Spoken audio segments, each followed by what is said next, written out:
so grateful to be a part of this community with you guys. Thank you for following me. Thank you for being a part of my life. And this is the week for cannabis. It's hempening, if you will. It's Earth Week. It's Cannabis Week. It's Cannabis Day, if you will. It's hempening. And I got my fun little glasses on to have some fun with you guys. I got my cannabis lei right here, my necklace. I'm all festive. I'm feeling it. I'm feeling the vibe. I'm feeling the vibe.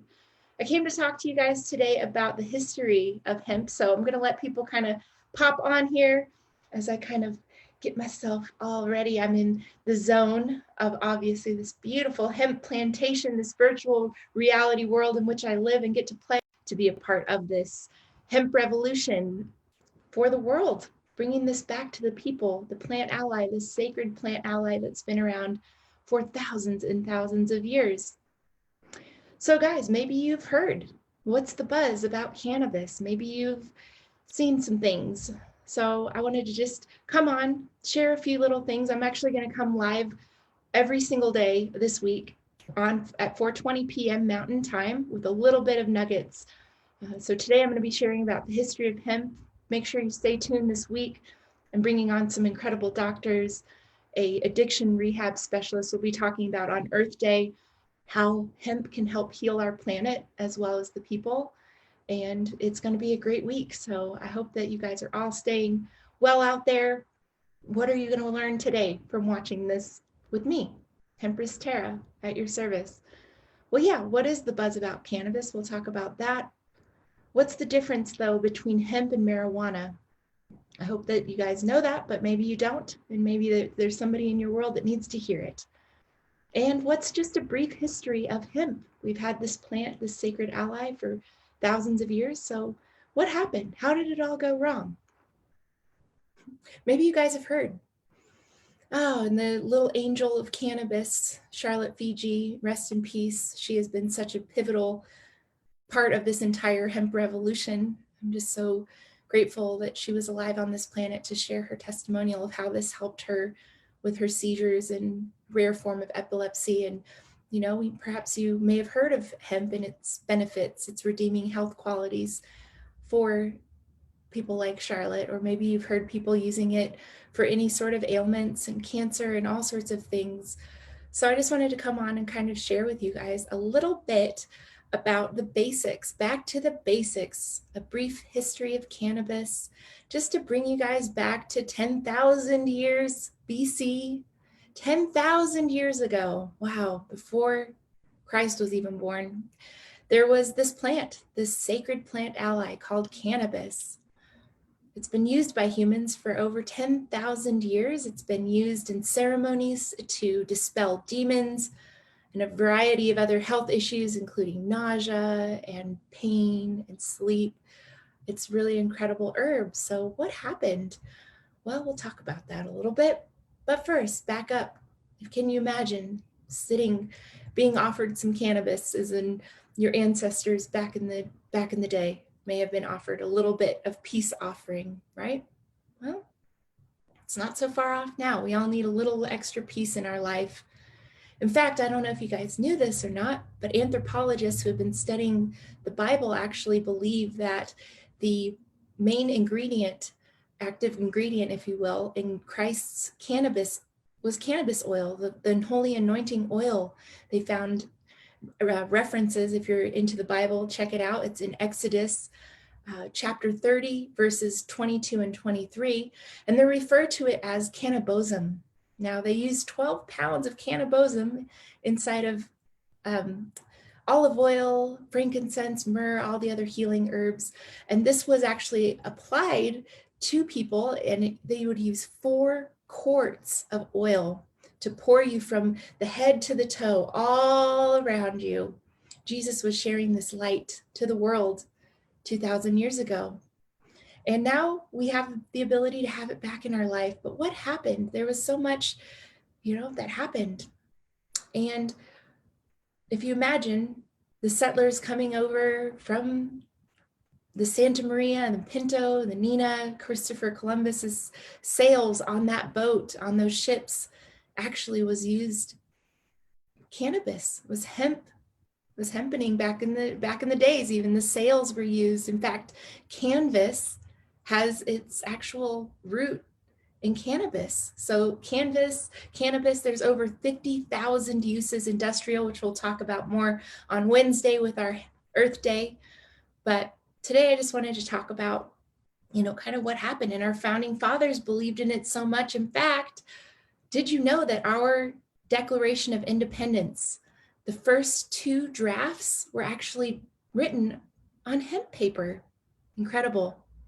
It was such a wide used ally to our founding fathers that even George Washington and Thomas Jefferson, they were hemp farmers. Can you believe it? They grew cannabis. In fact, they didn't believe in it just that for themselves. They required it. In fact, if you were part of the original 13 colonies when the land was formed and our declaration was signed, you were actually required by law to grow cannabis on your land, hemp. It's incredible. Wow. In fact, you could use it to pay your taxes back then. It was fed to the chickens and pigs and cows and cattle, and the livestock would just munch on it out in the wild. That's me pretending to be an animal, chewing on some wild cannabis leaves. But you guys, this has been rich in our culture since our country was founded. I live in the United States of America in Denver, Colorado, the cannabis capital of the world. I've tried just about everything I can possibly try at this point, and I will tell you, there is a specifically medicinal side of this plant. Now, today it's 420, and there might be people out there celebrating the use of its cousin, marijuana, and that's okay too. To each their own. Finally, we're getting to a place where we can talk about this and have conversations surrounding this sacred plant ally. So what is the difference? I know a lot of people ask me that. Well, I don't really know the difference between what's marijuana, what's hemp, what is all this? So I just wanted to break it down for you guys. So imagine that you have this plant that grows in nature. It's a weed. It grows really tall and fast, and it has incredible healing properties to it. It doesn't need a lot. It's a weed. It just kind of grows, So if it's given the right conditions, it can turn into, it's kind of a versatile plant, if you will. The cannabis plant, the umbrella cannabis, okay? That's its scientific name. That's the name it was always referred to as. But what happened? Why did we get this bad rap for marijuana? And what's the difference between that and hemp? So hemp is actually, if you consider it, it's kind of like the male plant, if you will. It's low in THC, which is tetrahydrocannabinol, delta tetrahydrocannabinol. It's a long word to say, but THC is the psychoactive component that when it's heated, gets you high, or it has a euphoric feeling, right? And some people say that that's getting high. Well, you're elevating your frequency, you're calming your nervous system, you're helping the body to reestablish balance. But there's a plant, hemp doesn't have any THC. It doesn't have that. So it doesn't get you high. You could drink a whole bottle of hemp extract, you could smoke a rope of hemp, and you might get a headache because it's not really good to smoke, but you're not going to get high from it. In fact, it has healing properties, those cannabinoids, those other parts of the plant that light up our body in such magnificent and miraculous ways. But there's no THC. So that is hemp, okay? And industrial hemp, as what it's called, is referring to a cannabis plant that has less than 0.3% THC. So again, doesn't get you high, it gets you healthy. Now its cousin, if you will, or take it like the female plant, if you will. She buds and she makes all this beautiful cannabinoids, all these active ingredients that light us up, and she has more THC. So she's a high strand C for THC, okay? Now you have to actually heat it up. If you were to take the female or the cannabis plant in the marijuana form, okay, and you just grew it in the garden and you put it in your salads and you put it in your smoothies, you wouldn't get high from that. You actually have to heat it up. So whether that's being vaporized or smoked, inhaled, or baked into goods or something, you think of the special brownies and things like that. It actually has to be heated up to be activated. But that marijuana plant is not that different from the hemp plant. They're the same plant, they're just different subspecies, if you will. It's kind of like, if you've got different types of apple, right? You've got a red delicious apple, you've got a Granny Smith apple. It's just a different variety, if you will. But the benefits, and if I think of it like this, because everyone kind of understands, you've got grapes, okay? Grapes can be made into grape juice, or grapes can be made into wine. There's a process that has to go into to actually create the wine, right? To get the alcohol content. Well, it's the same kind of premise, if you will, with hemp and marijuana. One gets you high and the other one does not. The other one, hemp, it's just there to bless us, to give us light, to reestablish balance, to help our body. And in fact, if you're interested, you can check it out on projectcbd.org. You can find there's over 250 studied health benefits for CBD alone. And that's just one of the multitude of cannabinoids that are found in this hemp plant. But let's back up a little bit.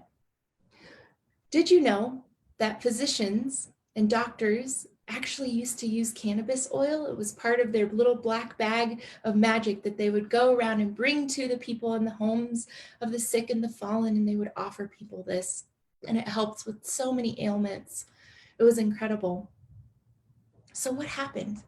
If people were using this, and it's been in the pharmacopoeia and it's been in Chinese medicine for tens of thousands of years, so what happened? How did we get this bad rap for cannabis, marijuana, hemp, all of it? People just kind of lump it all together and say it's this evil weed. Where did that come from? How did it shift when our ancestors knew the health benefits for tens of thousands of years and generations? And then all of a sudden it becomes evil and horrible and bad. So what happened? Well, in the 1930s, here in America, this is what happens, unfortunately, folks, when big money takes over, when profits are more important than people. And this is what happened. In 1937, there was actually a marijuana tax act that was signed. Okay, this was made anything cannabis illegal. So the whole entire plant, even though it was grown wild and supported by our forefathers, was made illegal. Well, why was that? Well, what happened is cannabis consumption in the 1930s, it was actually viewed as unfavorable because it was widely used by, Hispanic and African American people, and they were trying to say that it was this evil thing, and that only the blacks and the Mexicans smoke it, and it gets them, marijuana is the Mary and Juan, and they had a baby, and it's this horrible thing, and it's evil, and it's this awful stuff. But what happened is that there were main industries, if you will, the big corporations, the big pharmaceutical industries that were coming out, the newspaper industry, actually. So William Randolph Hearst, you've probably heard of Hearst Mansion in California. He actually was a big mogul for newspapers, and he was heavily invested in paper for trees, for paper, actually. He had a lot of land, and he wanted people buying newspapers made out of hemp, or made out of regular paper, not hemp paper. So hemp can actually grow faster than trees and be cut down quicker. It's easier to harvest. It doesn't take as long. And you can actually grow 5 to 10 times more paper on 1 acre of hemp land than you could with paper made from trees. So William Randolph Hearst actually buddied with his friend DuPont, who we all know is heavily invested in plastics. And plastics, as in petroleum-based plastics. And we have big industries, big pharma, big oil, I don't even know how long this Facebook Live will stay around for you folks, because honestly, there's people all over that are trying to censor, don't want us to know the beauty and the truth about this beautiful plant and what happened to it and how it was lied about for so many years. And now we're looking at over 80 years of prohibition, my goodness gracious. And you look at the rising rates of issues from cancer and diabetes and heart disease and illness and mental illness. And it's, we look at COVID and all the things that are going on right now, folks. When your body needs what it needs and you don't give it to it, it's like a plant that doesn't have water. You know, you can spray paint the leaves green if they're brown, I guess. That's one approach. And that's kind of unfortunately a big approach that people have been shifted into. Ignore the symptoms, just put a Band-Aid over it, take this pill and keep taking the pill over and over and over again. There is a way of healing our bodies. Our bodies are miraculous. If it's given what it needs, just like a plant, put it out in the sunlight, give it water, give it rain, give it love, give it light, and that plant will thrive. So back in 1935, actually, there was a film released, a propaganda film called Reefer Madness. If you guys have heard about Reefer Madness, or if you've seen it, pop some little love hearts in there, thumbs up, comment, what'd you think about that video? It's crazy how in one short time, now imagine back in the 1930s, how were people getting their information? We didn't have internet, we didn't have cell phones, we didn't have Wi-Fi, we didn't have really TV or anything hardly. I mean, maybe it was coming out, I don't really know. Obviously there was Reefer Madness, so it was on, you know, at some limited level, but people were getting their information through newspaper and mostly radio. And if you own the newspaper company and you can put in, you know, all this anti-marijuana, anti-cannabis, you know, basically brainwashing people to believe that this was this evil thing, even though humans have known about it for thousands of years and have been using it. What happened? How do people shift out of that? Well, out of fear. Fear. People were scared. People believed what they saw on the movies. They believed what they saw in the newspaper. Why wouldn't they? Of course, that's where they're trusting to get their news sources from. Just like today, you have to be educated consumer now. But even how exciting is it when you know that even now, the Doctor's Show, Dr. Oz, and even Fox News has featured segments about hemp and cannabis and CBD and the health benefits. So there's no denying it anymore. And what happened, really, what shifted after this end of prohibition? I mean, and you guys imagine, so in 2015 alone, there was an arrest every single minute in our country for cannabis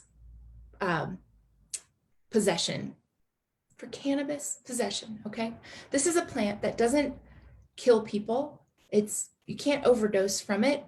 You get what you need and you basically pee and poop out the rest. If you don't need it, you exhale it, it's all good. You can't overdose, but what it does is so miraculous. So I hope you guys will tune in with me more on tomorrow to hear more from a doctor, Dr. Eileen Karpfinger, to share more about the actual health benefits. I just wanted to share and bring light to what's going on right now and how exciting this is to be a part of this hemp revolution right now on this planet, because I don't know if you've been watching this and I don't know if you love or hate to love, but Donald Trump, our president of the United States of America, in November of 2018, he actually signed into law, he signed the Farm Bill Act, which actually made marijuana and hemp federally declassified hemp, okay, and made it legal at a federal level. It had already been legal at state levels for a while, but this made it legal at the federal level. It's completely legal. Anything less than 0.3% THC is legal. How exciting is that now? We have access to a part of the plant. Now, here in Colorado, we have access to the entire plant, and I urge you, use your voting, use your voice, talk to your politicians. It's voting season, you know, coming up. Find it in your heart to support people who want to legalize this entire plant. I am here as a voice of reason because I love what this has done for me and my family and the miracles that I have personally experienced from this incredible plant ally. And I hope that it helps you too. And I'd love to know if you guys have had an experience with cannabis or hemp or CBD or CBG or THC or any of the other phytocannabinoids, actually phyto from the plant, cannabinoids, that which feeds our endocannabinoid system and nourishes us for calm and peace. Folks, we're dealing with a pandemic right now. I'm going to take these off because I want to get real with you guys because I love you and you're my friends, my followers, and I love you guys. And I just want everyone to know what is available to them, the healing that this plant has inside of us all. It's really miraculous. And when you hear stories after stories that I can't really share because honestly, the feds and the big pharmaceutical industries, they would love to shut us down for making false claims. So please message me privately, reach out. If you'd like to have a Tara Hemp consultation, I schedule those. They're free. I'd love to just connect with you, learn more about the loved ones in your life that are struggling. Right now, we're dealing with a pandemic to which the world has never seen before. Our immune systems need support as much as they've ever needed before. Our hearts need support. Our friendships, we need connection. It's really hard for me to speak, on these lives and knowing that I just want to reach out and hug everybody. I can't do that virtually, and I'm talking to a blank screen, and I'm hoping that people will comment or like or interact with me because I just want to be an ally. I want to be a source of information for you guys around this sacred plant ally that's been a friend of mine. And I hope that you'll find it within your heart to let it in. If you have people who have questions about cannabis or they're using something and they're not really getting results, that was me. Guys, I have tried. At this point, I've lost so much count of how many different CBD products I have tried. And trust me, there are a lot of great products out there. But if you don't know what you're looking for and you're just buying something on Amazon, did you know?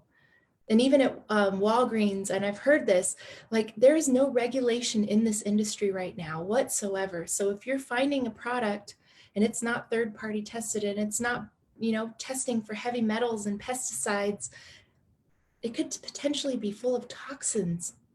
And products even on Amazon have been tested to have absolutely no cannabinoids, no active ingredients in there whatsoever. People can literally just slap a label on a bottle, call it CBD, call it whatever they want, and they're selling you expensive coconut oil, folks. MCT oil, it's coconut oil essentially. Do you know how much coconut oil you can buy at Costco for $45? You could buy droves, you would be stocked forever. When I hear people tell me, why would I spend more on something when I can get something for $45 on Amazon? And I'm like, what's the testing? Is it even tested? Most products are not, sadly. Most products underdeliver. They don't work. And so I'm here just to be a liaison, just to be in your back corner. So you can send me products and questions and, Tara, look at this company for me and will you research this? And I will go to bat for you guys because I really want for people to just know that I don't care. If you find something else, if you grow it yourself, if your brother makes it, if you're whatever, I am not here to tell you there's only one and only hemp oil. There's one that works best, in my opinion, because of what I've experienced. And that's why I've aligned to offer what I believe is the best products to people. And if you are out there and you're watching this and you think you have something better, please, I will take the Tara Pepsi challenge or whatever. Like, I will try your product. You can send me a sample. I will journal. I will give you an honest feedback.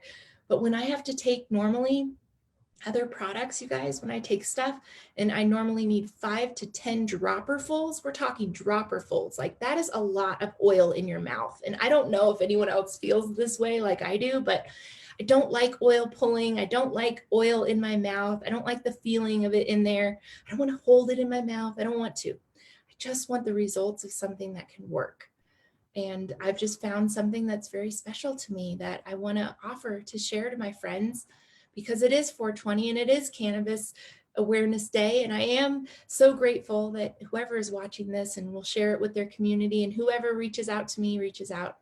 And I'm here for you guys, but I want you to know that there are free ways that you can try a free 5-day sample of focus and calm, and you can feel more alive in your life than you've ever felt. You could sleep better than you have in 20 years.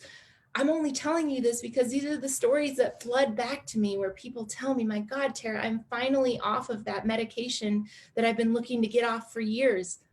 Of course, you want to talk with your doctor. I'm not advocating you just go ahead and quit cold turkey all your stuff. No, use this as a tool, use this as a resource, get your questions answered, find something that works for you.